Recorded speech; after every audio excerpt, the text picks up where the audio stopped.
시각 6시 5분입니다. KBS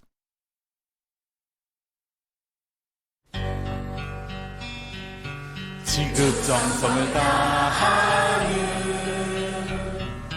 국민의 방송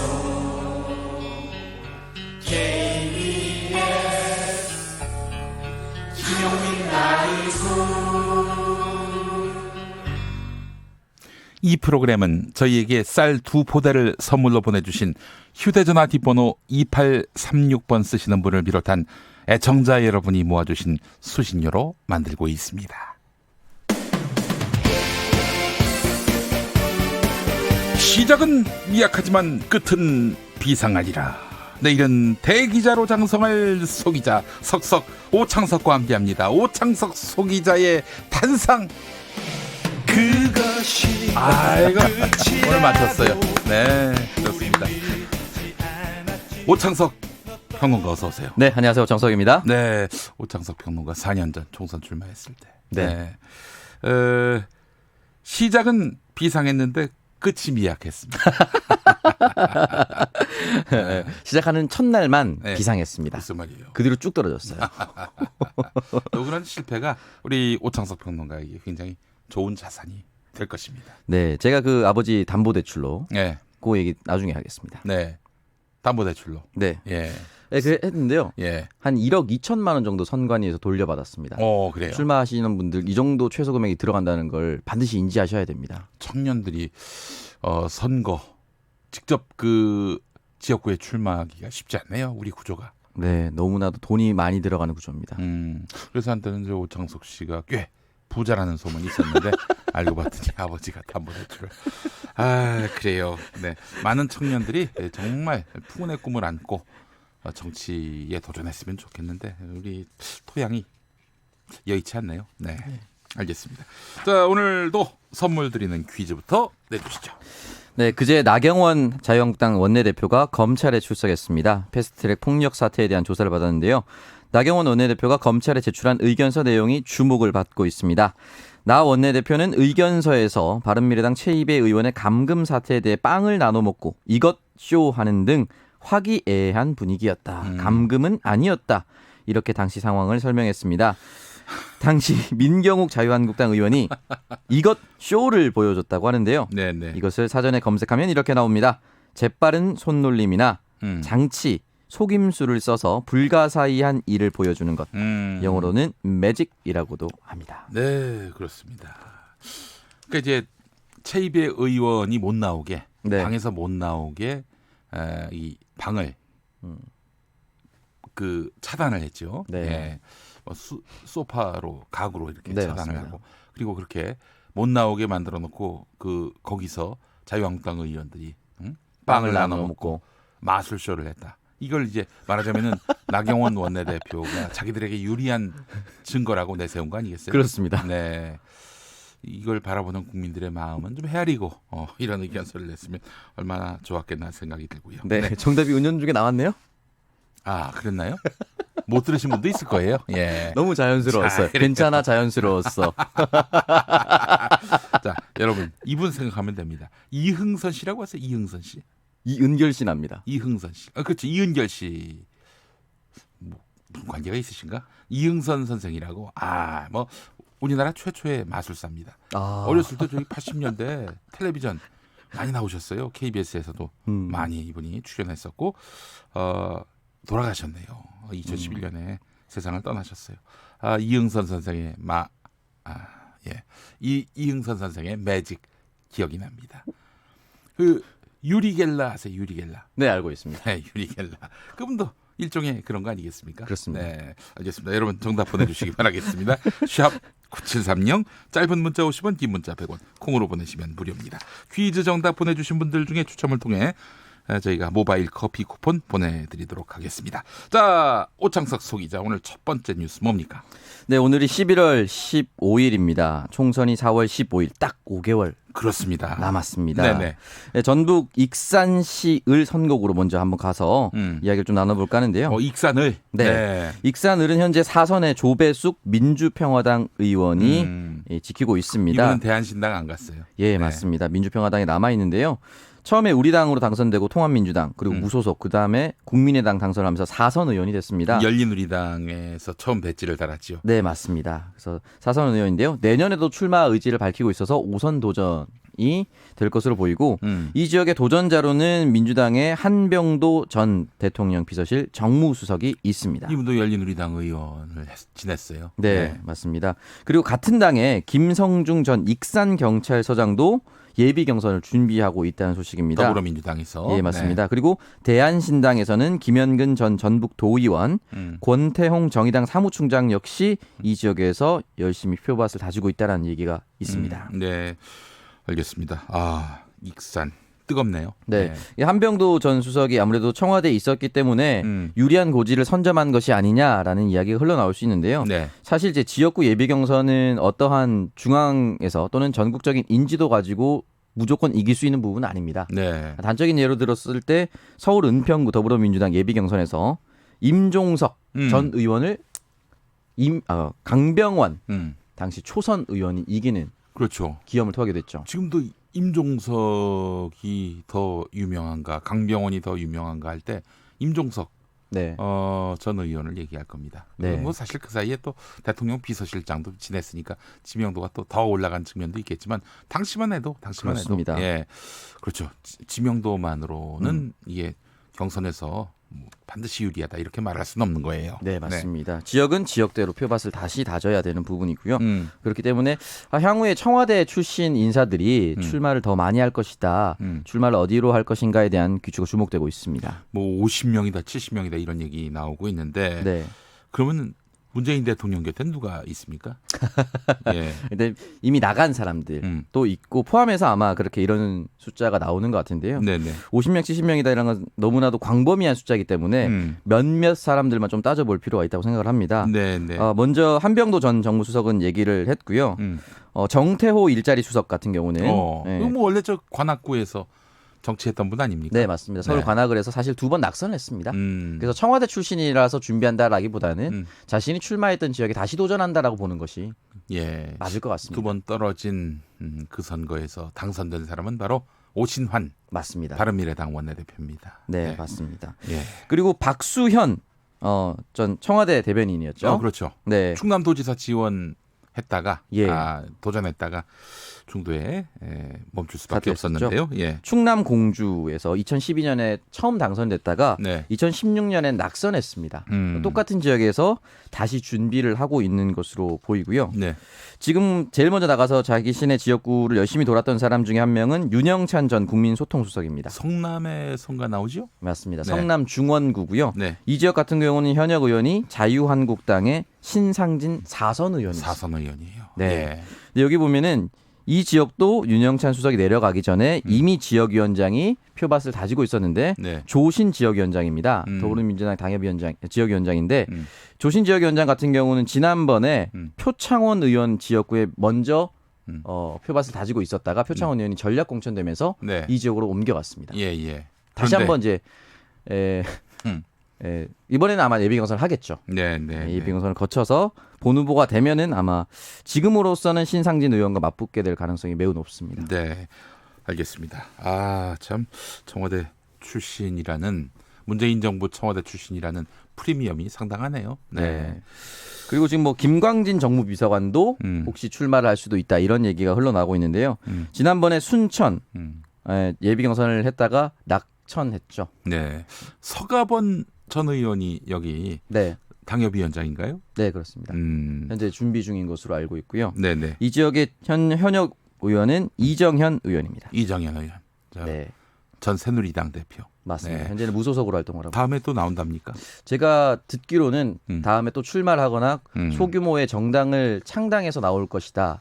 이런 얘기도 있는데요. 지역구 선거 같은 경우는 이정현 의원은 그 자신이 속한 지역구 모든 동네를 돌아다니면서 경로당에서 같이 비빔밥을 비벼 먹고 같이 함께 일을 하고 자전거를 타고 유세하는 네. 그런 것으로 지역구 주민들에게 마음을 사로잡았다 이런 얘기가 있습니다. 네, 그렇습니다. 자전거 타고 다니면서. 네, 네. 맞습니다. 정말 쉽지 않거든요. 네, 알겠습니다.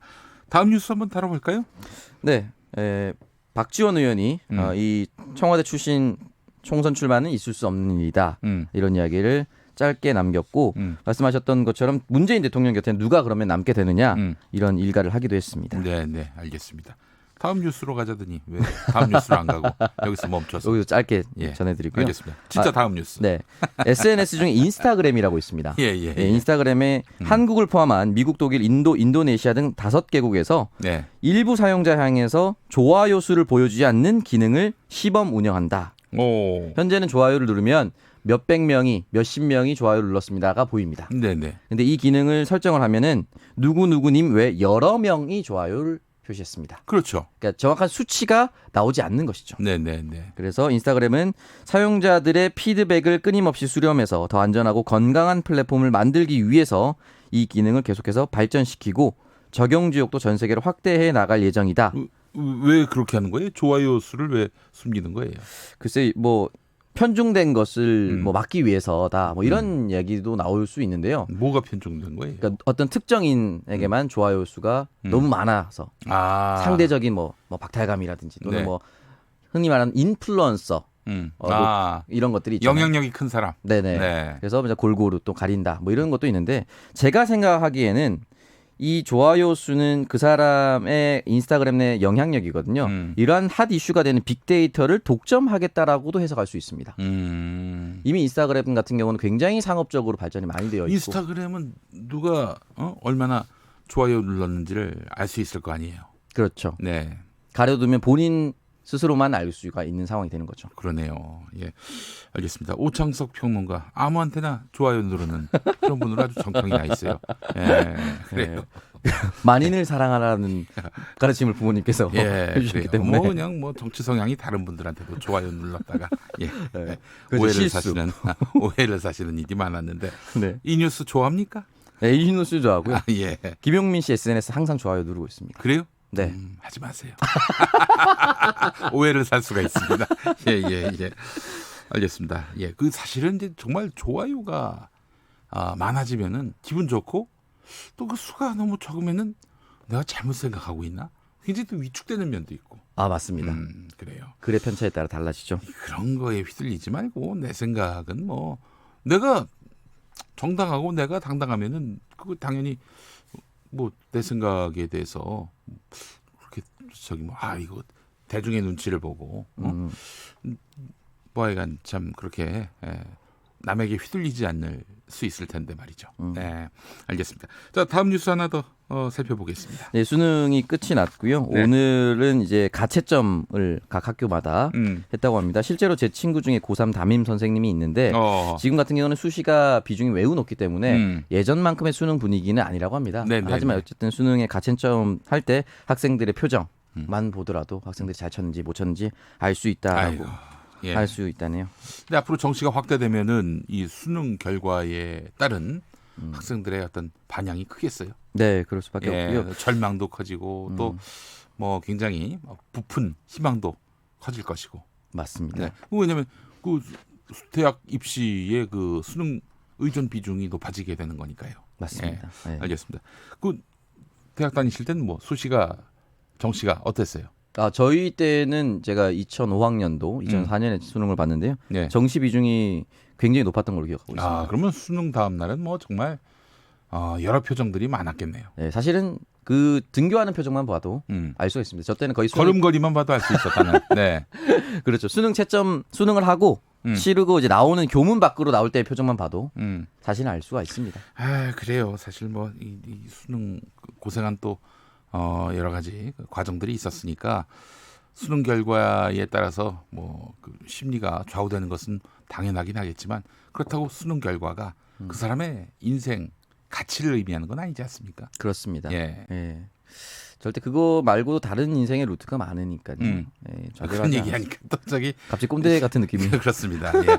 오창석 씨 아직 젊지 않습니까? 예. 30대. 예. 예. 그리고 또 수능 잘 치고 이렇게 얘기했으면 좀 괜찮았을 텐데. 예, 그래요. 아주 우스운 성적으로 수능 성적표를 받아봤다는 소문이 있어요. 저희 어머니가 그럴 거면 왜 3년 동안 공부하는 척했냐고. 그래요, 그렇습니다. 예. 그래도 우리 저 수능 못 봐도 우리 오창석 씨가 나름대로 이 사회에서 역할을 하고 있습니다, 여러분. 어? 예, 맞습니다. 많은 분들한테 좋아요 누르면서 좋은 일도 많이 하고 계시고요. 예, 그렇습니다. 네. 선행이 많습니다. 예, 그렇습니다. 알겠습니다. 자, 오창석 평론가 한 주 동안 너무 고생 많이 하셨네요. 네, 고맙습니다. 다음 자, 주에 뵙겠습니다. 다음 주 월요일에 또 뵙도록 하겠습니다. 수고 많이 하셨습니다. 네. 조금 전에 문재인 대통령과 마크 에스퍼 미국 국방장관이 한 50분 정도 만남을 가졌다고 합니다. 어떤 대화를 나눴을까 매우 궁금해지네요. 네, 라디오 정보센터 가보겠습니다. 조진주 씨가 준비했습니다. 고민정 청와대 대변인은 오는 23일 0시 종료되는 한일 군사정보 보호협정과 관련해 일본의 태도 변화가 없다면 종료 결정을 철회하는 일은 없다는 입장을 재확인했습니다. 더불어민주당과 정의당, 민주평화당, 대한신당 소속 의원 47명은 미국의 방위비 분담금 대폭 증액 요구와 관련해 미국 도널드 트럼프 행정부의 블러핑, 엄포가 도를 넘었다고 비판하고 근거를 제시하라고 촉구했습니다. 한미 국방장관은 한일 군사정보 보호협정과 주한미군 방위비 분담금 문제에 대해 시각차를 나타냈습니다. 한국과 일본의 외교 당국 간 국장급 협의가 오늘 오전 도쿄 일본 외무성 청사에서 약 2시간 20분 동안 열렸지만 상대방의 입장만 확인하는 선에서 끝났습니다. 김학의 전 법무부 차관 별장 성접대 사건의 핵심 인물인 윤중천 씨가 1심에서 징역 5년 6개월형을 선고받았습니다. 2013년 이 사건이 처음 불거진 뒤 6년여 만에 내려진 첫 사법부의 판단입니다. 지금까지 라디오 정보센터 뉴스였습니다. 김용민 라이브 주간 인물평 말하기 전에 생각했나요? 온라인 미디어 직설의 정주식 편집장 어서 오세요. 안녕하세요. 네, 직설이 어떻게 포털에 걸립니까? 예, 네이버 다음에 걸립니다. 아웃링크. 예. 예. 그래요. 직접 그 기사를 제공하거나 그런 건 아니고 이제 연결이 되는 검색이 되는. 아, 예, 맞습니다. 네. 예. 그 어때요? 포털의 의존도. 의존도요. 이게 그 포털에 등록이 되면 음. 막 여러 매체에서 업체에서 연락이 와요. 음. 그러니까 실시간 검색어 작업이라고 하죠. 실검 작업이라고 네네네. 하는데 예. 뭐 얼마까지 생각하셨어요? 이렇게 물어보거든요. 이게 무슨 얘기냐면 무슨 얘기예요, 그게? 한 달에 예. 원하시는 만큼 우리가 광고 수익을 얻게 해주겠다. 이런 식으로 예를 들면 뭐 한 달에 자기들이 뭐 기사 공장 같은 게 있어가지고 네네. 막 실검 작업을 해서 아. 막 그런 식으로 제안이 옵니다. 근데 그걸 하면 뭐 굉장히 뭐 돈을 많이 벌 수 있다고 하는데 그걸 그러니까 이제 이런 예, 거죠. 그 뭐 써주겠다는 기사가 그런 거 아니에요? 뭐 저기 실시간 검색어에서 맞습니다.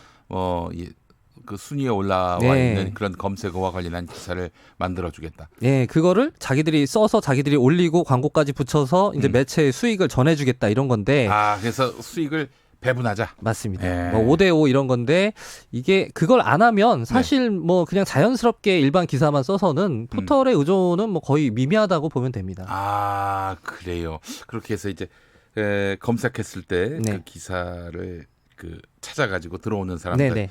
그 사람들을 통해서 광고 수익이 발생하니 예. 우리도 주고 당신도 받고. 맞습니다. 근데 그런 식으로 올리는 기사들이 뭐 퀄리티가 좋을 리가 없죠. 그렇죠. 뭐 연예인들 뒷얘기 뭐 이런 거 아니에요? 맞아요. 예. 예. 알겠습니다. 자, 지금 방금 들어온 소식부터 하나 좀 짧게 예. 전해드리고요. 문재인 대통령이 이 마크 에스퍼 미국 국방장관을 접견했는데 지소미아 문제와 관련해서 안보상으로 한국을 신뢰할 수 없다는 이유로 수출 규제 조치를 취한 일본에 대해서 어떻게 군사 정보를 공유할 수 있겠는가 라면서 지소미아 종료와 관련해서 한국 측의 입장은 달라진 게 없다 이런 뜻을 밝혔다고 합니다. 네. 예, 그러니까 이제 다음 그 23일이죠. 돌아오는 23일 0시를 기해서 지소미아가 종료가 되는데 우리 정부의 입장은 달라진 게 없다라고 미국 국방장관에게 분명히 언급을 했네요. 네, 그렇습니다. 이 소식부터 전해드렸고요. 자, 오늘 말하기 전에 생각했나요? 첫 번째 주인공 누굽니까? 바른미래당 바른미래당 손학규 대표가요. 네. 황교안 대표에게 내가 황교안 대표를 꾸짖었다라고 말씀하셨는데요. 이게 그 지난주 일요일 대통령과 5당 대표 만찬이 끝나고 나온 이야기입니다. 네네. 문제의 꾸지람이 나온 상황을 보면 이제 만찬 중에 선거법 개정 이야기가 나오자 이제 네. 황교안 대표가 기다렸다는 듯이 우리만 빼고 당신들끼리 그렇게 토론하는 건 잘못이다 이렇게 따지자 네. 이제 나머지 당 대표들이 아니 당신들이 협상에 응하지 않은 거 아니냐라고 이야기를 하자 황 대표가 우리도 법안을 냈다라고 말씀하셨어요. 그랬더니 그걸 들은 이제 손 대표가 그것도 법안이라고 내놨냐라면서 면박을 줬다고 합니다. 그 법안은 비례대표를 다 없애버리는 예, 법안. 비례대표를 더 없애고 네. 의석수를 270석으로 줄이자 뭐 이런 안을 말씀하신 것 같은데 네네네. 꾸짖었다라는 표현은 이게 다음 날 손학규 대표가 기자들하고 만난 자리에서 좀 무용담처럼 솔직히 전한 말이에요. 그러니까 정권 투쟁만 하지 말고 나라를 살리는 생각을 해달라는 얘기를 한 건데 내가 네. 인생 선배로서 네. 한마디로 꾸짖은 거다 이렇게 말씀하셨어요. 네. 그래요. 보통 꾸지람이라는 표현이요. 보통 어린이들이 주로 당하는 거잖아요. 그렇죠. 어른이 어린이를 그렇죠. 상대로 해서. 어제 내가 숙제를 안 해서 선생님한테 꾸지람을 들었다. 네. 뭐 이런 식으로 쓰이는 말인데 이 황교안 대표님 나이가 올해로 63세이신데 꾸지람을 들으셨어요. 상심이 그러니까. 크셨을 것 같습니다. 예. 알겠습니다. 자, 말하기 전에 생각했나요? 다음 인물 누굽니까? 지난 12일 날 육군 34단이요. 민간인인 SM그룹의 우오현 회장을 오픈카에 태우고 장병 사열을 해서 논란이 되고 있습니다. SM그룹은 뭐 하는 회사입니까? 재계 한 30위에서 40위 정도 그래요? 되는 꽤 네. 규모가 있고요. 그러니까 네. 60개 계열사를 보유한 꽤 그 규모 있는 그 그룹인데요. 이수만 씨하고는 무관합니까? 전혀 상관. 전혀. 저도 설마 이수만 씨가 사열을이라고 생각했는데 그건 아니었더라고요. 예. 이분이 그 한미 동맹 친선 협회라는 단체의 고문으로 활동 중이신데 작년에 그 군 방문 위로 방문을 자주 하고 뭐 물품 현금을 후원해 주셨다. 그래서 감사의 의미로 네. 명예사단장으로 위촉을 받았는데요. 얼마 전에 이제 명예사단장 1주년을 축하한다면서 이제 사열에 초청을 했다고 해요. 그래서 이날 별 2개가 박힌 베레모를 쓰고 그 사열대에 올라서 훈시도 했다고 합니다. 장병들한테 뭐 준비 태세에 만전을 기해달라라는 진짜 사단장처럼 이렇게 훈시도 했다고 하는데요. 이게 명예 사단장 위촉 자체가 국방부 훈령 위반이라는 지적이 있습니다. 그래요? 그러니까 국방부 훈령에 보면 이게 명예 군인의 계급은 명예 하사부터 명예 대령까지만 가능하다라고 네. 이제 명시되어 있는데 예. 저도 이런 규정이 있는 거 그러니까 명예 군인이라는 게 실제로 이렇게 명시되어 있는 규정인지는 몰랐는데 명예 사단장은 없다는 얘기죠. 네. 이거 왜 이렇게 했냐라고 이제 문제가 지적이 되자 34단 측은 육군 본부를 통해서 이제 입장을 이렇게 밝혔어요. 네. 우 회장의 명예사단장 위촉 1주년을 맞아서 그동안 후원에 감사하는 의미에서 민군 협력의 일환으로 정기적으로 실시하는 국기개양식 행사에 초청했다라고 해명을 했습니다. 근데 이게 사열이라는 게요. 이게 기본적으로 그 병사들 상태가 어떤지 그러니까 부대 상태가 어떤지 이런 걸 이제 지휘관들이 검사하는 자리잖아요. 그게 사열이 그거였어요? 원래 의미는 그렇습니다. 근데 이게 참 외부 민간인 앞에서 부대 사열을 맡긴다는 게 굉장히 비상식적인 얘기거든요. 그렇죠. 뭐 민간인이 사실은 뭐 군인들 사정이었던지 그걸 살필 이유가 없죠. 그렇죠. 예. 이게 정말 좀 그 화가 나는 게 뭐냐면요. 이게 네. 군 생활에서 정말 의미도 없이 피곤한 일이 사열이거든요. 이게 사열을 한번 하려면요. 예. 그 사열 받는 분은 잠깐 와서 이제 인사받고 가시면 되는데 네. 병사들은 이걸 위해서 일주일에서 한 달간 연습 훈련을 합니다. 그러네요. 이게 막 오와 열의 흐트러짐이 없어야 된다. 그래서 제가 군단장 사열을 한번 군 시절에 받았던 경험이 있는데 네. 그때 거의 한 달 정도 준비를 했거든요. 네네. 근데 그때가 한여름이었는데 병사들이 뼈에 정말 픽픽 쓰러졌어요. 아이고. 근데 그때 그 지휘관이 그걸 보고서 특단의 조치를 내리셨는데 그게 뭐 연습을 중단한 게 아니라 연습하기 전에 병사 1인당 왕소금 한 주먹씩 그게 뭐 그 아주 흔하게 있는 일이에요. 그래서 그걸 먹으면서 아주 그 짠 속을 먹으면서 연습을 했던 기억이 있는데 정주식 편집장님 피눈물을 흘리고 계시네요. 그때 일 생각하니까 지금 아주 막 분노가 지금 폭발하셨어요. 화가 많이 났습니다. 지금 이런 사열 같은 거는 없어져야 돼요. 예전에 그 노무현 대통령 재임 시절에 네. 군부대를 안 가시는 걸로 굉장히 그 좀 소문이 났었어요. 왜냐하면 저기 군인들 고생하니까. 맞습니다. 대통령 왔다고. 그렇죠. 좀 의식이 있고 좀 생각이 있으신 분들은 그런 걸 좀 염두를 하셔야 될 것 같은데. 네, 알겠습니다. 저 각별히 좀 우리가 유의를 해야 될 것 같습니다. 근데 그 사열을 받으면 그렇게 기분이 좋나 봐요. 이번에는 오픈카까지 타고 오픈카. 예, 사열을 받으셨다는데 저는 이런 사열은 한 번도 본 적이 없거든요. 예. 알겠습니다. 아유, 좋으셨겠네. 네. 저기 그 군인들 고생했으니까 SN그룹 회장님 좀 아주 그냥 상당히 성의 있게 한번 쏘셔야겠어요. 네. 그러셔야 될 것 같아요. 예, 알겠습니다. 주간 인물평 오늘의 마지막 인물 누굽니까? 빌거지라는 말이 뭔지 아시나요? 빌거지? 예, 이거 처음 뭐예요? 들어보시죠? 거지에다 뭐가 붙은 것 같은데. 예, 맞아요. 네. 빌라 사는 거지를 뜻하는 빌라 말이라고 사는 하고요. 거지. 이게 뭐예요 이게? 월거지라는 말은 혹시 아시나요? 월거지? 유추를 한번 해보시죠. 월거지. 월세 내는. 월세 집에 사는 거지다라는 하하. 말인데 이게 뭐냐면 요즘 초등학생들 사이에서 쓰이는 은어라고 합니다. 아이고. 그러니까 이런 무슨 식으로 내용인지 알 것 같아요. 예, 네. 이런 식으로 좀 주거지나 뭐 부모의 소득 수준에 따라서 뭐 친구들을 놀리고 따돌리고 이런 문화들이 생겨나고 있다고 하는데 이 친구들이 어디 누구한테서 배웠겠어요? 그렇습니다. 이런 이게 걸, 이런, 참 그 중국 속담에 보면 자식은 부모의 거울이다라는 말이 있거든요. 네. 이게 부모들의 모습을 사실 그대로 비춰주는 거겠죠. 사실 제가 어렸을 때 생각을 해보면 이게 친구들이 뭐 어디 사는 무슨 집에 사는지 사실 관심도 별로 없었던 것 같고 그렇죠. 이게 월세 전세 개념도 사실 없었던 것 같거든요. 사실 그때는 다 같이 가난했던 시기였기 때문에 그런 차별화하는 것 자체가 이건 있을 수 없는 일이었어요. 그렇죠. 그 시절만 해도 이제 그런 차별을 혹시 한다고 하면 부모님한테 이제 그야말로 꾸지람을 듣던 시대였는데 네네. 이제 부모님들이 굉장히 그 사사롭게 이런 얘기들을 많이 하시니까 이제 그걸 보면서 그 자녀들이 자연스럽게 에휴, 이런 말을 좀 익힌 것 같아요. 예. 그 요즘 초딩들 사이에서 좀 많이 쓰이는 말 중에 또 그 200충이라는 말이 있어요. 200충 월 수입이 200만 원. 맞습니다. 부모님 수입을 정말 따져서 200만 원이면 200충, 300만 원이면 300충 이렇게 그 구분을 지어서 따돌린다고 하는데 참 그 친구 부모님 수입을 또 어떻게 알고 이렇게 하는지도 참 신기한데요. 저는 이런 식으로 참 계급적인 차별을 내면화하고서 자란 아이들이 커서 어떤 세계관을 갖게 될지 좀 걱정이 됩니다. 자식에게 그 독을 먹였어요. 적절한 표현이신 것 같아요. 독을 예. 먹인 거죠. 사람은 차별해도 된다. 계급이 있다. 이따위 것을 가르치는 부모들은 아이들한테 독을 먹이는 거예요. 맞습니다. 이게 부모님의 가르침이라고 볼 수밖에 없는 게요. 예. 실제로 학군 배정 관련해서 교육 당국에 접수되는 민원들의 상당수가 임대주택에 거주하는 아이들과 내 아이를 같은 학교에 배정하지 말아달라라는 요구라고 해요. 네. 또 심한 곳은 막 임대주택 아이들이 주로 다니는 학교가 있으면 이 학교를 폐교해달라 이런 요구까지 서슴지 않고 하고 있다고 합니다. 제가 그분들께 이야기하고 싶습니다. 이재용 부회장, 이부진 사장이 비웃습니다. 네, 그렇게 얘기하겠습니다. 네, 정말 참 한심한 부모들이 많습니다. 이 애들한테 이게 도움이 되라고 그런 걸 가르치는 겁니까? 이게 설마 가르쳤겠어요. 본인들이 은연중에 하는 말을 이제 자식들이 봤을 텐데 이게 자녀들 앞에서 이런 식의 욕망은 본인들이 설사 갖고 있다고 쳐도 좀 숨기고 좀 아이들한테 영향을 안 미치게끔 조심해야 되는 게 부모의 도리인 것 같아요. 네. 가르치는 부모도 있대요. 네, 그래요? 예. 그런 몹쓸. 네, 예전에 이제 또 이야기 들어봤는데 네.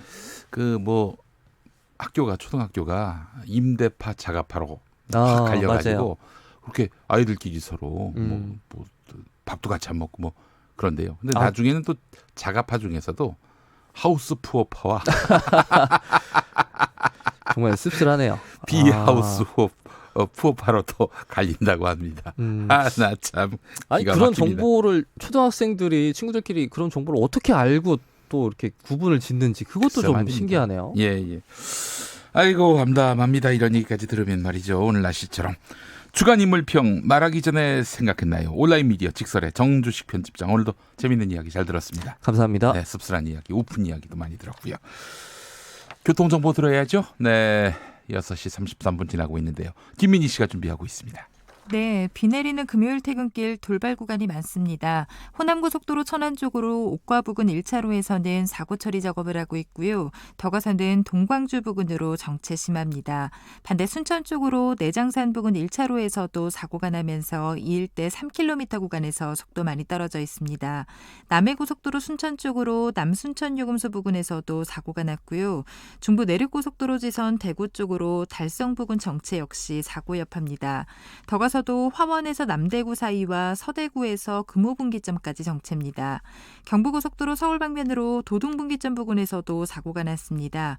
1차로가 막혀있는 만큼 부근으로 많이 혼잡하고요. 더 가서는 금호분기점 부근에서 속도 줄여 지납니다.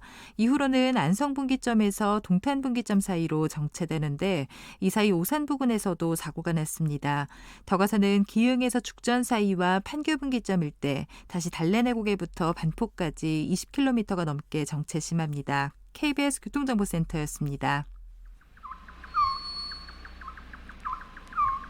김용민 라이브 오디오 파노라마.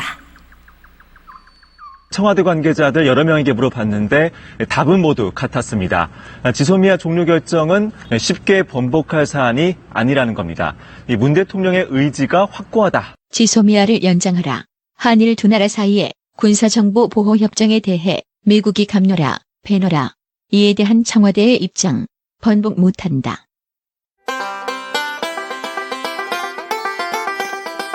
이에 대해 청와대를 비난하며 지소미아 복원을 요구하는 나경원 자유한국당 원내대표, 얼마 전 원내 교섭단체 대표 연설에서 반일 정서에 사로잡힌 이 정권이 안보마저 볼모로 잡은 결과가 지소미아 파기입니다. 지소미아 정상화로 와해된 한미일 공정의 틀을 다시 확립해야만 합니다. 그런데 지소미아를 체결할 당시 박근혜 정부의 한민구 국방부 장관은 미국과 아무 상관없고 오로지 북핵 문제 때문에 어쩔 수 없이 추진하는 것이라고 말했는데 2016년 10월 28일 국회 국방위원회 작금에 이르러 북한의 핵미사일 위협이 고도화되면서 군사정보 협력의 필요성이 높아져서 추진하게 된 것입니다. 이것도 좀 미국 연관이 되는데 MD 체계를 저희가 들어가는 그 형세가 돼요. 그러면 반드시 중국이나 러시아가 반발을 할 거가 사실인데 이거는 MD하고는 관련이 없다는 것을 분명히 말씀을 드립니다.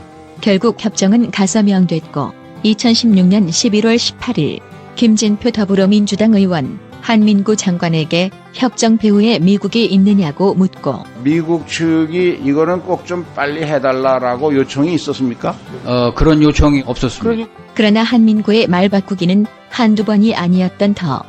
김진표 의원 깊이 추궁하는데 그러니까 이게 이해할 수가 없단 말이죠. 그러니까 미국 측이 특별히 요청한 것도 아닌데 왜 갑자기 언론에 공표하고 국방위원회에서 야당 의원들이 중단 결의안을 논의하자고 하는 그때에 가서명을 하고 다음 주까지 국무회의에서 통과시키겠다.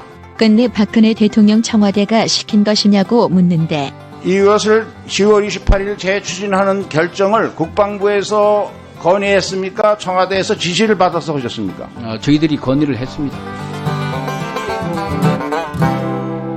민주당 서영교 의원 이렇게 비꼬는데 뒤에 미국이 있었을까? 미국 측이 특별히 요청한 거 없었다면서요. 그러면 대통령께서 지금 이것을 강력하게 요청하고 계신가? 그렇습니까? 그것도 아니라면서요. 가뜩이나 사드 문제 때문에 중국과 불편하던 상황. 지소미아의 전격 체결로 입지가 더 좁아진 우리 정부. 문재인 대통령은 취임 이후 중국에게 화해의 제스처를 보내게 되는데 당시 상황을 설명하는 정세현 전 통일부 장관. 2017년에 우리 정부가 중국에 대해서 양해를 보는 입장이 산불론으로 한미 삼각동맹에 들어가지 않겠다. 그다음에 중거리 미사일 배치하지 않는다. MD에 편입하지 않겠다. 예. 사드는 추가 배치하지 않는다. 그런 얘기들을 했는데 그 약속을 지키기 위해서도 이번에 지소미아는 연장을 끝내는 것이 옳았다고 생각합니다. 2019년 11월 일본의 경제 도발로 우리 정부가 지소미아 종료를 결정하자 미국 국방부 요인들 차례로 나서서 번복하라고 압박. 밀리 합참의장, 에이브럼스 주한미군 사령관에 이어 에스퍼 국방장관까지 나서서 지소미아는 유지돼야 한다고 대놓고 압박했습니다. 이제라도 지소미아 종료 결정을 철회할 수 있을까? MBC 라디오에 출연한 정의당 김종대 의원. 아니 이제는 철회하고 싶어도 못합니다. 때가 늦었어요. 예. 이제는 명분 없이 생각을 바꿀 수가 없는 상황입니다. 네. 만약에 그렇게 된다면 이제는 일본이 한국을 본격적으로 길들이기로 났을 겁니다. 무릎을 꿇었으니까 한국은 앞으로 주변국 눈치나 보면서 끌려가는 나라, 눈치국가 이런 비극적 상황에 대해서는 거의 국가의 외교 정책은 파산 선고를 해야 된다. 네. 드러난 사실. 지소미아는 한국이 아닌 미국을 위한 것.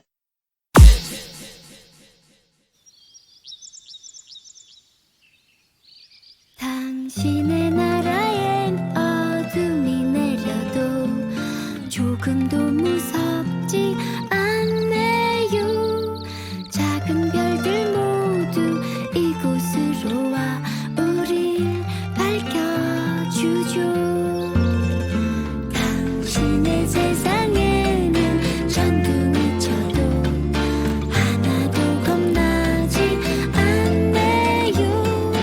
어른들이 너무 커다란 키로 우릴 감싸주죠.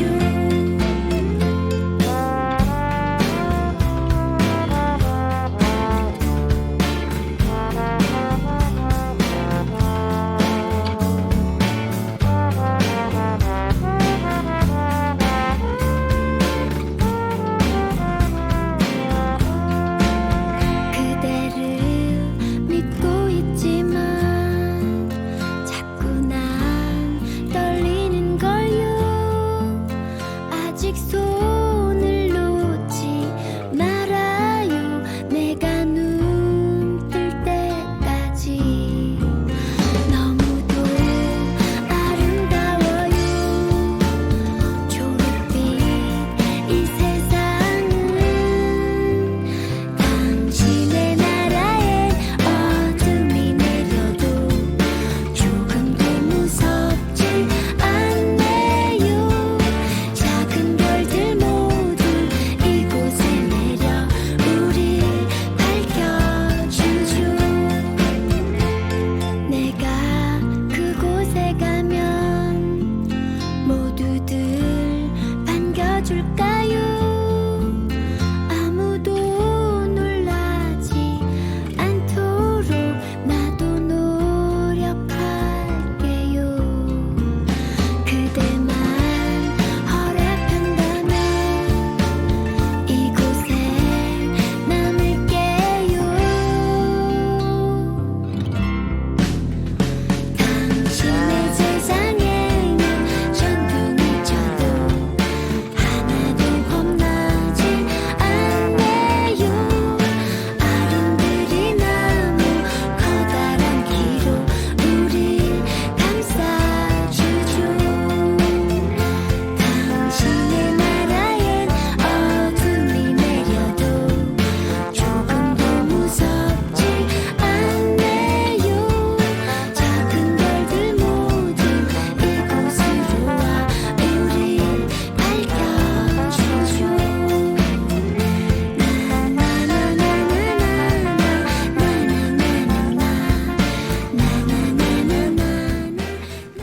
박혜경의 동화 들으셨습니다. 오디오 파노라마 뒤에 들으신 노래예요. 예. 자, 오늘 퀴즈 정답 말씀드리겠습니다. 오늘 퀴즈는 최입의 바른미래당 의원이 의원실에 감금됐을 당시 자유한국당 의원들이 거기서 빵도 먹고 무슨 쇼도 했다. 그 쇼가 무엇이냐 여쭤봤지요. 민경욱 자유한국당 의원이 보여준 쇼였는데요. 이것은 정답 마술이었습니다. 마술. 네. 정답 보내주신 분들 있는지 만나보겠습니다. 김대근님, 용프라 민프리 쇼. 네. 아이, 감사합니다. 예. 자, 그리고 양승원님, 뱀쇼. 국회에서 뱀쇼가 가능할까요? 네. 자, 그리고 작은 아이님, 차력 쇼쇼쇼. 네. 민경우 의원이 어떤 차력쇼를 보여줄 수 있었을까요? 차력쇼. 네. 자, 그리고 9381번 쓰시는 분, 불쇼. 국회에서 화기를 어떻게 했습니까? 네. 자, 그리고 8526번 쓰시는 분, 행쇼. 네. 자, 7368번 쓰시는 분, 마술입니다. 자유한국당 의원들 성실히 조사받읍시다라고 해주셨습니다. 자, 그리고 김성재님 정답 해장 술 쇼. 술로 끝나니까. 네. 자, 그리고 오재민님 매관 매직. 네. 자, 그리고 1317번 쓰시는 분 즐거운 방 탈출 쇼. 오늘 좀 날씨가 우중충해서인지 재미있는 오답이 별로 안 왔네요. 네. 자, 오답 오늘 재미없었습니다. 한 번 더. 네. 맞히신 분께는 왜 이러지? 예. 다시. 왜 이래? 예. 죄송합니다. 예. 이렇게 하겠습니다. 네. 그래, 날씨가 너무 안 좋네요, 오늘. 네. 6시 44분 지나고 있습니다. 최영일 평론가 모시겠습니다.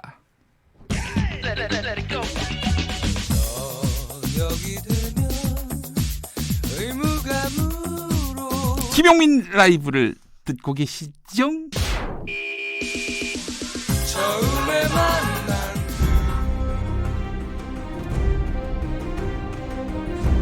오늘 국회의 모습이 내일 총선의 결과로 나타난다. 만약 내일 21대 국회의원 선거가 치러진다면 그 결과는 몇 대 몇? 21대 총선을 예측해본다. 2020 의석 전쟁. KBS 1라디오 주말 아침 10시 5분부터 방송하는 뉴스월드 최영일입니다의 진행자 최영일 평론가 나오셨습니다. 안녕하세요. 네, 반갑습니다. 내일하고 모레네요. 네, 그렇습니다. 내일하고 모레. 예, 그렇습니다. 뉴스월드 최영일입니다. 여러분 많이 청취해 주시기 바라겠습니다. 달라요. 근데 지금은 최무스니까. 최무스. 네. 그렇습니다. 오늘은 변장 출연. 스트라무스. 네. 자, 최스트라무스 모셨습니다. 네. 최무스님과 함께했습니다. 최무스님. 네. 그래요. 어떻게 되다 보니까 최무스님이 됐네요. 그러네요. 네네. 자, 현재 각 정당 의석수 살펴보죠. 자, 지금 막 변화, 좀 요동이 있습니다. 네, 그렇습니다. 더불어민주당 오늘까지는 128석인데 곧 한 석 늘어납니다. 그렇습니다. 129석 됩니다. 손금주 의원. 네. 손금주 의원 이제 국민의당으로 원래 이제 나갔다가 네. 국민의당 대변인까지 했는데 당선이 됐어요. 무소속이 됐다가 네. 2016년 이제 20대 의원입니다. 현역 의원. 네. 그래서 당으로 돌아오겠다고 이미 약 1년 전, 10개월 전에 했어요. 그분이 뭐 민주당을 탈당한 일이 있었나요? 국민의당에서 처음 정치한 것 같은데. 국민의당에서 시작했죠. 맞습니다. 이제 당선된 것은 2016년이니까. 네. 그 대변인이에요, 대변인. 그런데 문제는 이제 의원은 그렇게 됐지만 다 이제 이 민주당 결을 가지고 이제 활동하던 정치인들입니다. 네네네. 그래서 이제 이 해당 행위한 거 아니냐. 그래서 이 입당 의지를 밝혔을 때 지도부는 받아줄까 했었는데 당내에서 반발이 있었어요. 과거에 이제 대선 과정에서 문재인 대통령에 대해 가족과 관련해서도 당시엔 문 후보 관련 국민의당과 좀 치열했었죠. 네. 당시엔 또 안철수 이제 대선 후보였으니까. 네. 자, 그래서 어쨌든 해당 행위란 발언들이 여러 개가 나오면서 자, 받아줄 수 없는 거 아니냐. 근데 이제 이번에 윤호중 사무총장이 발표하면서요. 10개월 동안 민주당의 당론과 어떤 이 당의 방향에 어긋남이 없었다. 네. 자중하면서 민주당이 좀 결을 따라갔고. 자중? 네? 자중? 자중? 여기 자루젠 자중님.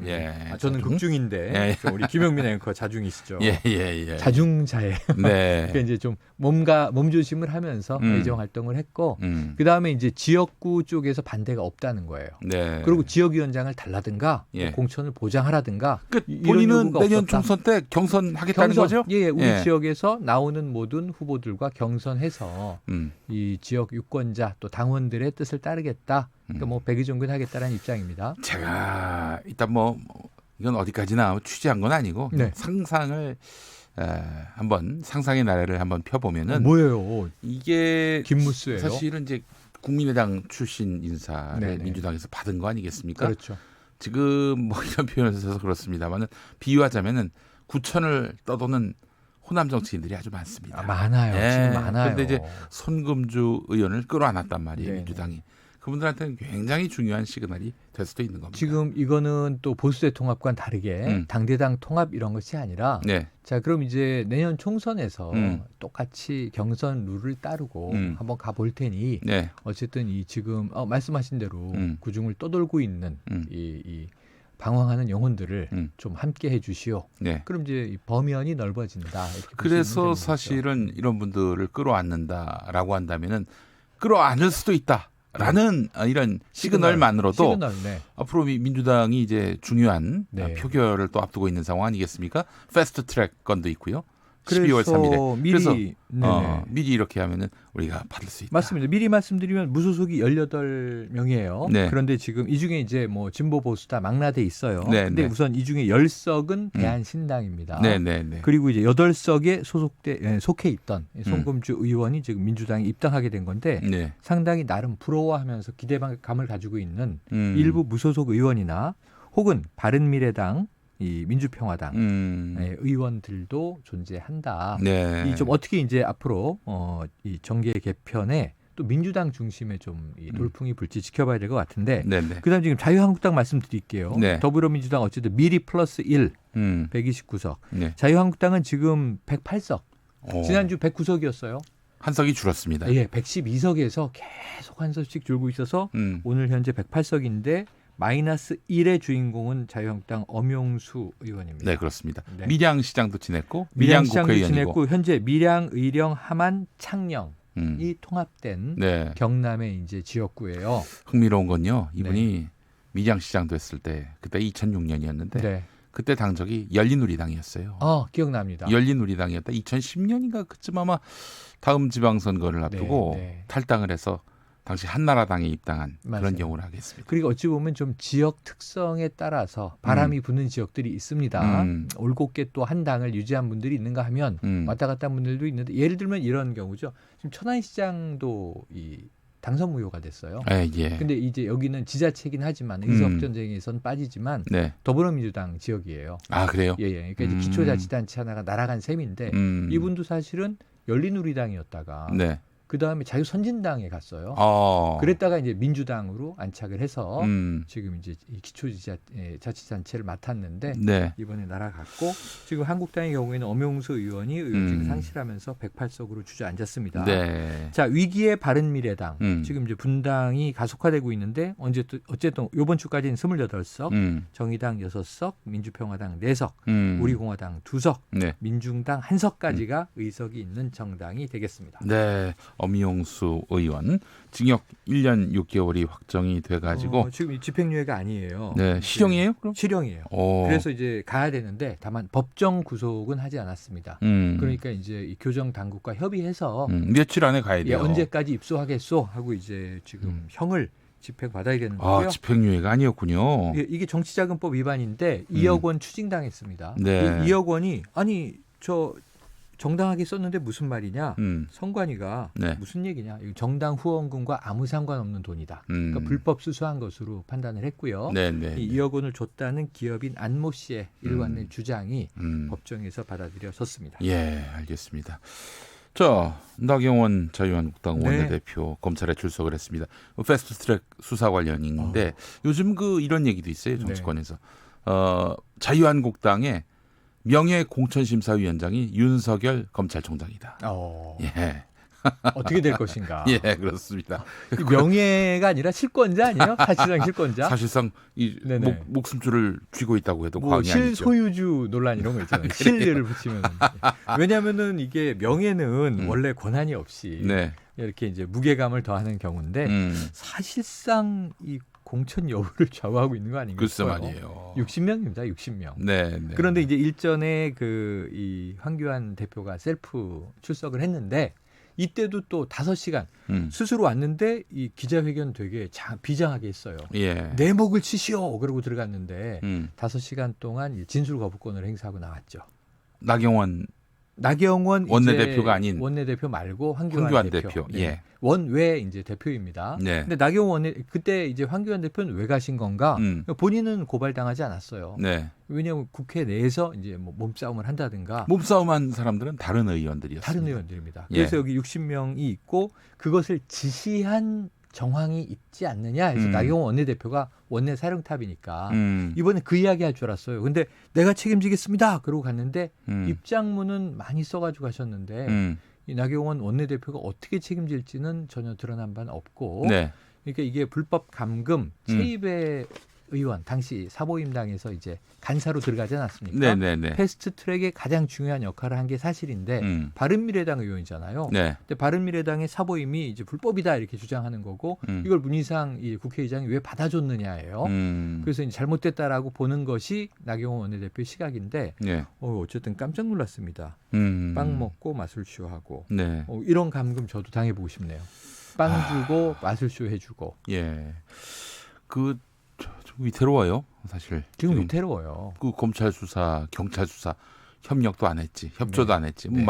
응당 해야 될 일이긴 한데. 아니 다른 당은 다 받았잖아요. 실제로 여당도 받았고. 진짜 검찰을 못 믿겠다. 네. CCBB는 법원 가서 따지겠다. 그러면 조국 전 장관처럼 진술 거부권을 행사하거나. 그렇죠. 예, 그러지도 않고 아예 나가질 않았고. 그렇죠. 예. 이거는 그래서 일단 다른 누가 최종적으로 재판에서 이기느냐 마느냐를 떠나서 네. 국민들 눈에는 국민들이 보기에 납득되지 않는다. 그러면서 저는 이게 더 문제가 뭐냐면요. 네. 국정감사장에서 이 검찰 조직에 대해서 그 감사한 기회만 있으면 예. 여상규 법사위원장이 예. 이거 수사해서는 안 된다는 얘기를 계속 하잖아요. 국회라는 권한을 활용해서 그것도 이제 이 법제사법위원회에서 네. 윤석열 총장이 왔을 때도 그렇고 서울중앙지검 할 때도 그렇고 네. 자 이거는 이제 어떤 정치적인 사안이기 때문에 수사 대상이 아니다. 그럼 세상에 국회에서 벌어진 일 중에 정치적인 사안이 아닌 게 어디 있습니까? 예, 예. 그럼 다 이게 선거무효 이런 그 형 받으면 안 되죠. 그래서 그런 면에 있어서 본인들의 주장은 그럴 수 있어요. 예를 들면 이 불법을 상대당들이 했기 때문에 우리는 정당한 저지를 한 것이다. 네. 근데 사실 국민들이 납득할 수 없는 건 수식어들인데 평화롭게 저지했다라고 얘기하시는데 평화롭게 저지했으면 어떤 행위를 해도 국회선진화법 위반이 될 수가 없어요. 물리적 충돌이라든가 이 의안과에 접수된 팩스, 이 당시에 이 입법 발의를 이제 훼손했다든가 또는 이제 이 타당의 의원을 물리적으로 감금했다든가 이런 문제고 오죽하면은 지금 당사자가 이렇게 최이배 의원 나약한 사람 아닙니다. 건장한 젊은 의원입니다. 그랬더니 본인이 저는 나약한 의원입니다. 이렇게 이야기할 정도의 일이 벌어졌던 거잖아요. 그래서 이것을 당사자들이 눈뜨고 있는데 이렇게 레토릭으로 수사학으로 피해가려고 하는 것은 국민들이 보기에 꼼수로 보이기 때문에 득이 되지 않는다. 제 생각은요. 네. 제가 또 갖고 있는 법상식으로는 나경원 원내대표가 내가 다 책임지겠다. 이거는 지키기 힘든 약속이 아닌가. 지키기 힘든 약속일 뿐더러 남몰래 검찰하고 밀거래가 있다면 모르겠습니다만 그것도 부당하고요. 부당하고 지킬 수 없고 그리고 이제 지킬 의지도 없어 보인다. 자, 내일 총선이라면. 내일 총선이라면 지금 많이 격차 벌어지고 있습니다. 자유한국당 긴장하셔야 되는데 자 민주당 124석. 네. 조금 올라갔고요. 자유한국당 81석. 알겠습니다. 어떡해요. 화이팅! 최영일 평론가 수고하셨습니다. 자유한국당을 응원합니다. 예. 자, 내일 5시 5분에 돌아오겠습니다. 당신이 대한민국입니다.